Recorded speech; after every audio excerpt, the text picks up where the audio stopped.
بسم الله الرحمن الرحيم دمان أصحابتي فانسكيغا ومدى الصومالية إدل مركو أقوه الرئيسة وحان إدنكو السلام يا سلامة إسلامك السلام عليكم سلام كدب طبعا وحا إسويدين دونتان بروغرام كان لكي أي عاو شعب كهورتو ذا إلا صفريسة تمحون نقندونا وحاوي هدان إدين قود مرو حاليبا بروغرام تيفيغا يونيفرسال كبحي بروغرام كاسي oo qof shacab ah oo faaniskeyga kamid ah oo linkiska ii soo diray borograamkii marka aan daawaday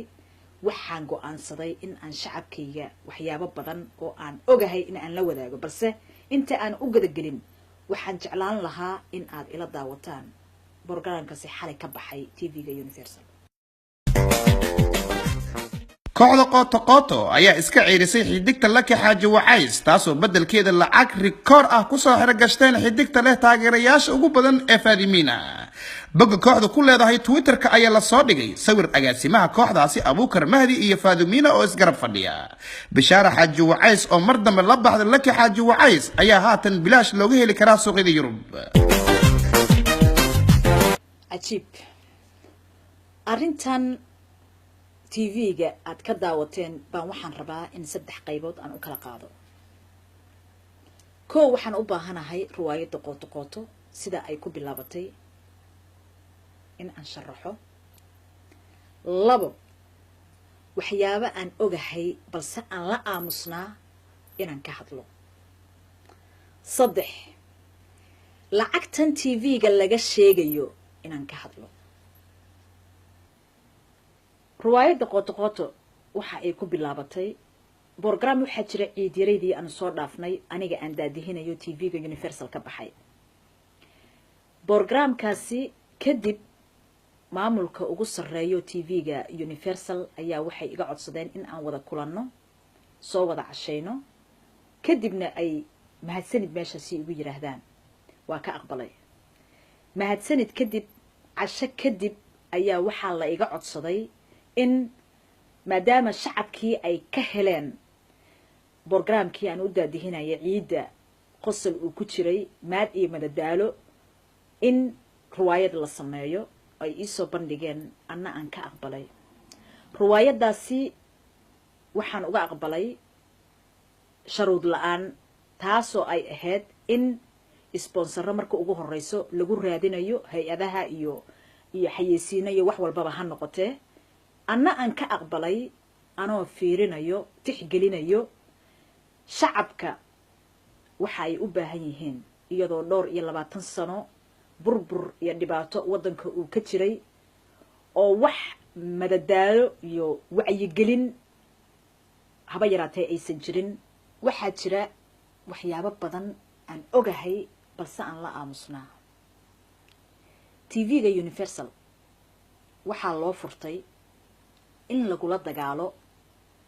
hadba markaasi qofka ay xurgufi ay kala dhaxayso waxaa dhacda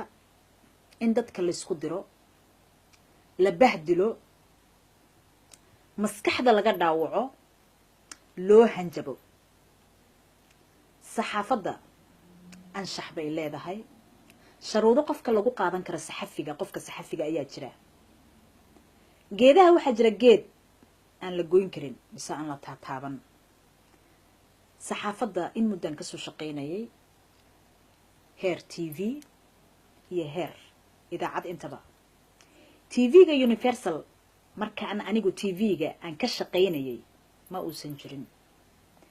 waxaan uga gol leeyahay borograamkan hadda aan idin tusay ee ka baxay TV-ga Universal xalay wuxuu ka mid yahay anshax darrada ay caadeysatay in ay ku dhaqanto TV-ga Universal shakhsigan hadda aad maqlaysaan codkiisa waa shakhsi baraha bulshada ee social media-ha caanka ah dumarka aflagaadeeyo gorgoradahooda daruucdooda ka hadla oo aanan noqon karin ruux saxafi ah qofkaasi anshaxa saxaafadda banaanka uga baxay ma noqon kartaa in TV-ga ee bulshada intaasoo kun oo qof ay daawato in la soo hor istaajiyo haddaadan raalli adiga adan ka ahayn shakhsigan hadda codkiisa aad maqlaysaan waa shakhsi in muddo ah i raadsanayay oo baraha bulshada igu aflagaadeynaya intaa uu raadinayay mar inaan u soo jawaabo laakiin anigu waa iskala weynaa maxaa yeelay aqoon uma lihi isna aqoon ima laha marka sababta kaliftay markii Universal TV xurguf ayna dhex martay in ninka isaga ah ay u jeedaan daciifka ah inay ii soo adeegsadaan waa waxa ay caanka ku tahay damiir xumadooda iyo dadnimo xumadooda iyo daciifnimadooda TV-ga Universal waxaan ogahay oo mas'uuliyiinta Universal ay ii sheegeen aniga laki ah TV-ga in uu yahay meel ay kaga cadgoosan karaan qofkay doonaan sumcadda qofkane ay ku dili karaan balse waxay hilmaameen TV-ga Universal in adduunkii uu hormaray oo shacabka aysan ku xirnin TV oo kaliya qofkay ku gardaroodaanna social media inuu soo hor istaagi karo runta ka hadli karo wixii jirane uu shacabkiisa u sheegi karo arrintan xalay TV-ga Universal programka ay ku soo qaateen oo ah in shaqada la iga eriyay waxaan ka dhihi lahaa marka ugu horeyso qofka waxa shaqo laga eriyaa marka uu ku shaqeeyo qooto waxaan ugu shaqeynayay lacag la'aan sharuudna kumaanan xirin taasna waxa igu kaliftay shacabkayga Soomaaliyeed ee daawada musalsalada ajnabiga ah in ay ka marmaan oo afkooda hooyo ruwaayada ku baxayo in ay daawadaan baa igu kaliftay in aan lacag la'aan ugu shaqeeyo qooto sidaas ay tahay ayaan waxaan ogahay TV-gan Universal ruwaayadan qooto jimco waliba shacabka Soomaaliyeed ee daawadaan in ay ku helaan sponsoro xayeysiimo ruwaayada qooto ku jiraan waxa u sii dheer YouTube-ka lacagaha laga helo balse oo waligii ana waxba ana weydiin oo aniga lacag aan ugu dari jiray waxaan ula jeedaa lacag ugu dari jiray aniga ayaa shidaalkayga dharka aan xiranayo koofeerkayga waxa walbo ana iska dhiibi jiray waligii lacag kamaanan qaadan tan xigta baahi Universal TV maanta la iiga eriyo ima hayso stuudiyaha TV-ga Universal studio ka fiican baan leeyahay platform waxa ii ah YouTube iyo social media marka anigoo og Universal TV in ay dhigmiirata yihiin dhalinyarada u shaqeysa oo ay ka dhaadhiciyeen haddii aad ka soo muuqato TV-ga Universal magac baad ku helaysaa mushaar ha u qoraano xaqoodana ha siiyaano waxaan kaloo la yaabay meel ay iga soo galaan marka ay waayeen bay waxay yiraahdeen oo dacayad la iga dhigay bishaara la oran jiray oo laki bay la baxday bishaarana waa la yiraahdaa lakina waa la yiraahdaa ayo waalidkay baa ila baxay ceebna maaha Soomaali walbana wuxuu leeyahay laba magac qof waliba oo Soomaali ah marka magac bay la baxday miyay noqon kartaa aflagaado macnaheedu waxay tahay in aan ceeb ka saliin aan ahay hadalkayga waxaan ku soo gabagabeynayaa qooto dhaqaale kamaanan helin magacna kamaanan helin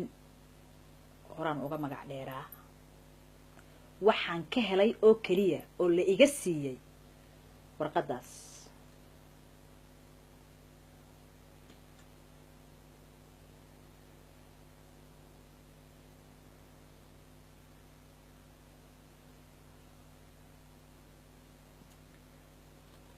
si fiican ugu jeedaan warqadaas oo kaliya ayaan ka helay qooto warqadiina waa taa